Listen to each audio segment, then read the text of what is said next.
Here I've got Oppo Reno, and let me show you how to transfer photos and files on the following device. So at first prepare your USB cable. So this is the edge which will plug into the Oppo Reno, and the second one just plug into your computer. Now turn your device around and simply plug the cable in.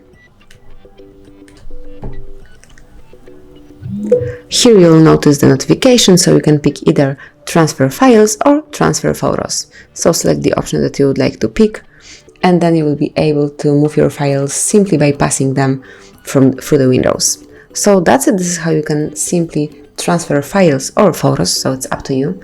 Now just take it off once the files are transferred. Okay, so my battery is pretty low. Turn your device around and start using it as usually. So that's it. This is how you can easily transfer the files and photos through your Oppo to the computer. Thank you for watching. Please subscribe our channel and leave the thumbs up.